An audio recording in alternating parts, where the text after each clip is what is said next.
I almost started texting you my thoughts last night, and like I had to control myself. Like, Yeah, you can't let the gas out of the bag. right. Yeah. We gotta save it for the microphone. Right. All right, let's get started.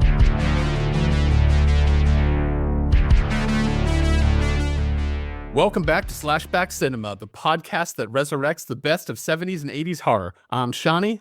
And I'm Ryan. Today we're talking about a twisted classic 1985 Re-Animator, which blended a concoction of mad science, over-the-top gore, and pitch-black humor. But is it still alive and kicking, or is Re-Animator out of glow stick serum at this point? That's what we'll decide today. Before we get rolling, I just want to give a shout out to one of our listeners who sent us a note, Easy Does It. He reached out and let us know that he was digging the podcast and actually suggested we review Re-Animator here. So kudos to him. Heads up, spoiler alert, we're going to be talking about much of the film and a lot of the details. Thanks to Easy for suggesting it. This movie we would have eventually gotten to, but it wasn't high on our list. I was very excited to watch it and talk about it today. You pointed out that we seem to be building a contingent of overseas fans. We don't know their names, but we see the downloads coming from, where is it? It was Southampton over in the UK. So we noticed that we're building a little fan base in Southampton. So we want to hear from you guys. How'd you find the podcast? What do you think? Do you have any horror movie recommendations for us? How does horror taste shift once you cross that Atlantic Ocean? Is it all the same? Is it better with an accent? You know, they don't think they have an accent. They think That's true. Maybe we have the accent. Apologies for my ethnocentric view of the world. Let's dig in. Quick summary. We follow this medical student, Herbert West, and he's determined to conquer death with his radical serum that he's developed. There was a failed experiment over in Switzerland, so he comes back to New England where he settles into this college and moves in with this other medical student, Dan Kane. And there's a series of reckless experiments involving a cat and human cadavers. It attracts the attention of the lead professor at this college, this sinister Dr. Hill, who wants to steal that discovery for himself. And so this reanimating chaos spreads. We watch West slowly lose control over his plans to bring people back to life. It reminds me of the stuff that, like, when you crack a glow stick and it glows, that's what this serum looks like. It's a great color. And they carried over into the logo, which a lot of these horror movie logos are always red. Re-Animator is this neon green, which works great and syncs well with the film. So had you been familiar with this movie at all from 1985? I've never seen it, and we were both talking about us being horror posers because we have not seen this movie. So, apologies to any listeners who are offended by our lack of watching the Re-Animator. But here we are. First time seeing it, though. How about you?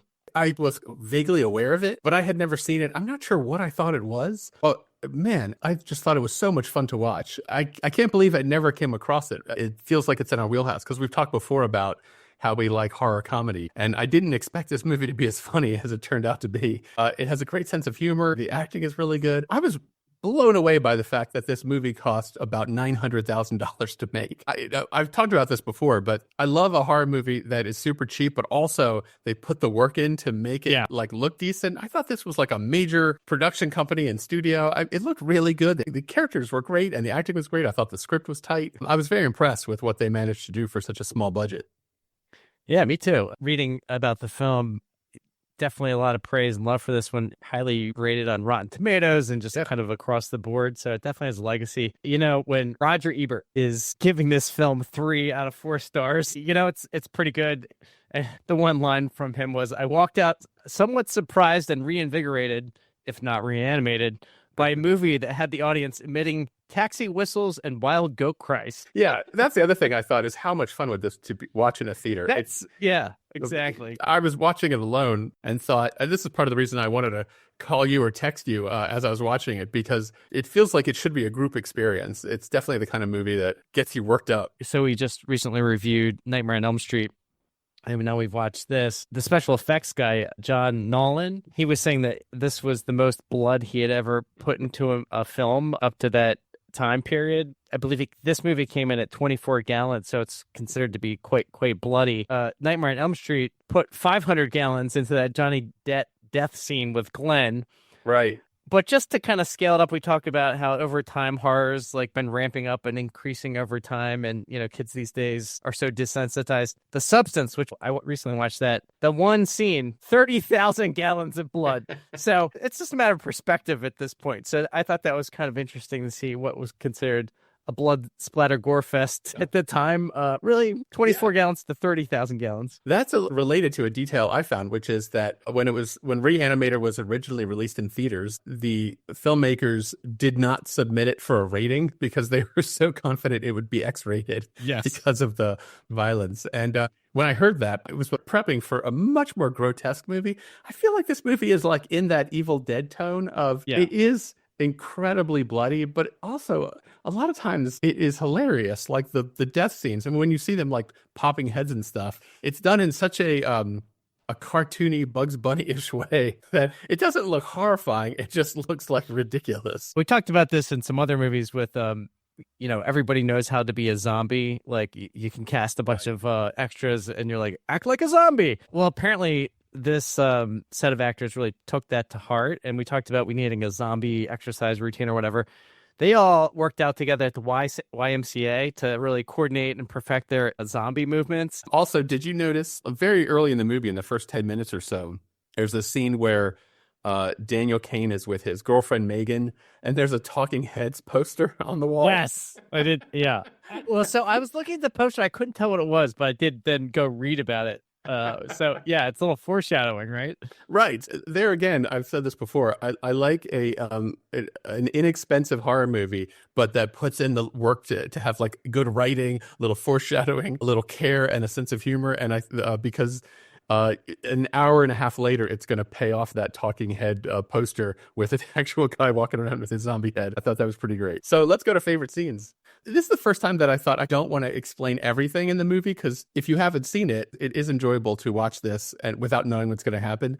But the last 15 or 20 minutes are so over the top insane. I think I was watching it with my mouth open. I genuinely couldn't believe how they kept upping the stakes and getting more and more absurd and crazy. When you think about where the movie starts, where like they're talking through surgery procedures, and then where the movie ends up, it's hilarious. I totally agree. And right, people should just go watch it and enjoy it for themselves. But the escalation piece, and it was this like increasing scale of one choice, and then it builds, and you don't learn. You just keep going, and eventually, well, you're in the end with a morgue full of reanimated zombies. And shit is going sideways. Yeah. Right. And that's part of what I loved about it was that is a tight script. Like they didn't just think, let's just have a bunch of violent things happen. It's really set up where this leads to this, leads to this, leads to this. Then where you get at the end of the movie is remarkable. I feel like this movie really threaded this needle in a way that Nightmare on Elm Street didn't, which we talked about a little while ago. This movie really was a satisfying ending, but also seemed to set up the sequel, which there is one, but neither of us have seen. But I wanted to start the sequel immediately because I was just impressed with how it didn't feel forced the way it ends to say, it doesn't say to be continued, but when you get to the end of it, you're like, I either want to rewind this and watch it again, or I want to see this story continue. It was a perfect ending. I had the same thought in terms of thinking about Nightmare, which clearly the producer meddled with and mucked it up, but I would have loved to see Wes Craven's pure vision of that. This movie just nailed it. And the way they end it, you're right. You're just left wanting more. I want to give props to whoever did the sound mixing in the movie, because there were such weird little noises. The one scene that stood out to me as like an early favorite is when the cat dies, and then they give the cat the glowing serum, and so turn the cat into a zombie. But the cat goes crazy, so I'm sorry for the cat lovers in this. They killed this zombie cat. It sounds horrible when you just describe it, but when you actually watch it, do you remember that old TV show, Sabrina the Teenage Witch? There was a cat puppet on that TV show. That's what the cat looks like in this movie. It's just clearly a janky little crappy looking puppet. But then they reanimate the zombie cat, so it's like even worse off than it was before, and it's making such a ridiculous noise. It's so obviously puppet with a guy working the hand, and it's making just this crazy zombie cat sound that I thought, wow, this movie is really like willing to go to some weird places. God, why does he make that noise? Birth is always painful.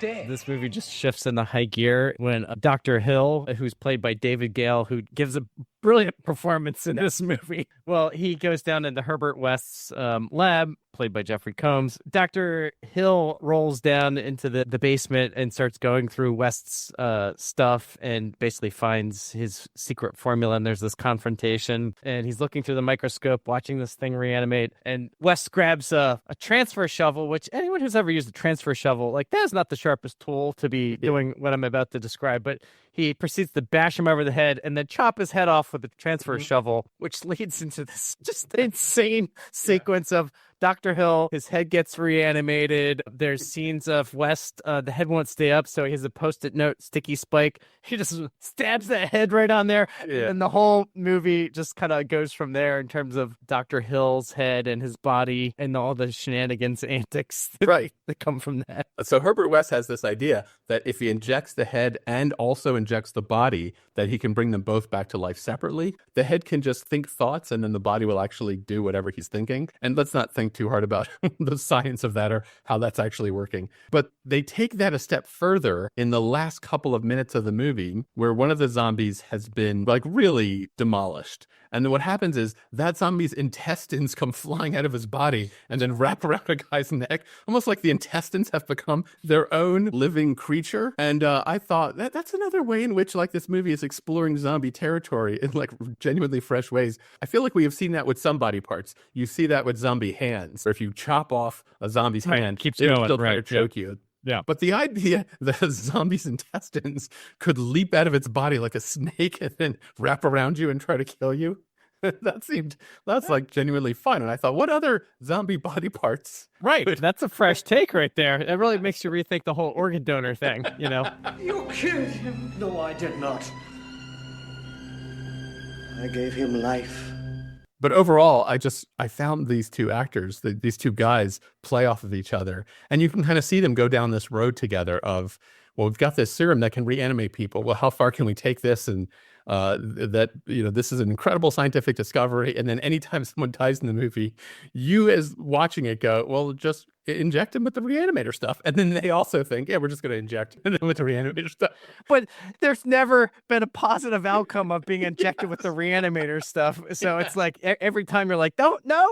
And it's always yes, more reanimation solution. Right. Yeah. The other inspiration is Frankenstein, right? This is two scientists who are applying their scientific ideas, and they're going too far, and they're not listening to the warnings because they're just focused on the scientific principles without the ethics of what they're doing. But they're also not paying attention to the science of what they're doing because, as you said, everything they reanimate seems to go completely berserk immediately. At no point in the movie do they ever show you that they've gotten the formulation correct and it's been a great benefit. Maybe Dr.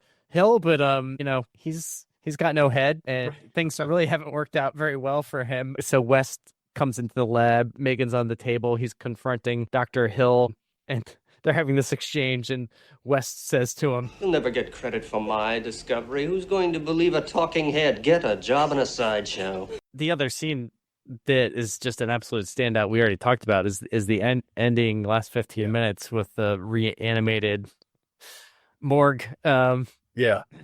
Occupants, which that you just need to watch that for yourself. Yeah, one of our criticisms of Night of the Comet was not enough zombies, and you will think that watching this movie until you get to the last act, and then it leans in and becomes like completely insane. It almost reminded me tonally of that bar scene in Gremlins, just because there's so many characters and things happening. Fortunately, the police accepted the explanation that Halsey went mad.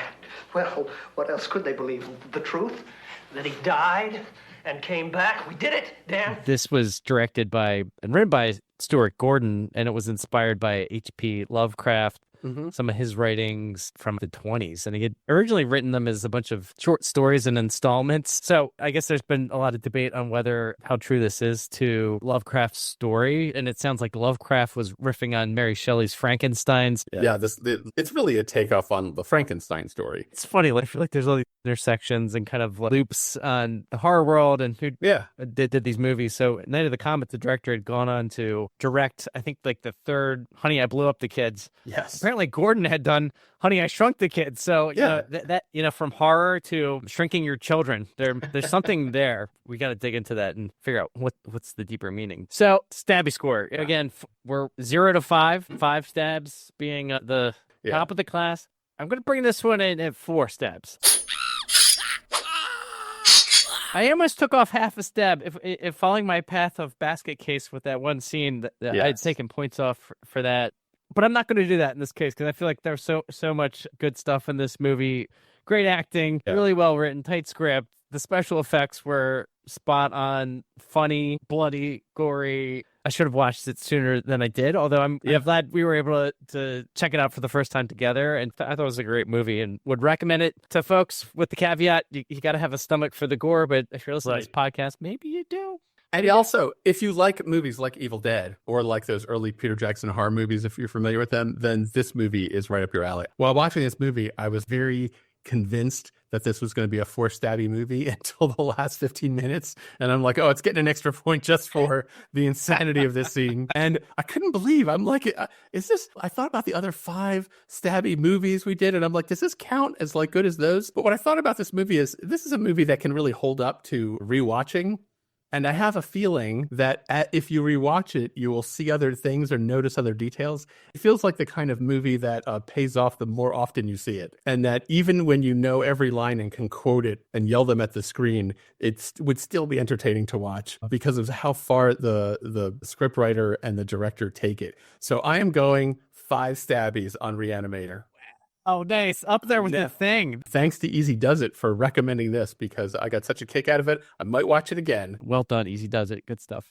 Before we wrap up, I did have this idea of something I want to do. As we're recording this, the Oscar nominations came out and that movie, The Substance, got nominated. It's very unusual for a horror movie to get nominated for an Academy Award. It's only happened 7 times. And you and I have seen most of these other movies. So I thought, I wonder how many of these, I'm looking at the list right now. Now, none of them are movies we've talked about. These are definitely movies we might talk about in the future. And they're definitely movies that you like. Just Best Picture, nothing else. Can you think of any other horror movie that would be likely to get a Best Oscar nomination? Sixth Sense.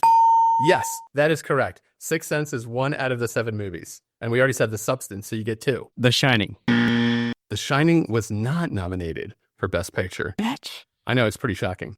Poltergeist? It was not, although, yes, we got to talk about that movie. Think early 1970s, often called scariest movie of all time. The Exorcist. Yes, The Exorcist is on there. 3. Did The Omen make it? The Omen did not. And by the way, that was the right call. A lot of times we complain that the Oscars is not getting it. I don't know that The Omen should be Best Picture, but The Exorcist, yes. A movie directed by Steven Spielberg. Jaws? Yes. Jaws was nominated for Best Picture. So that's 4. Give me a year time frame to deal with.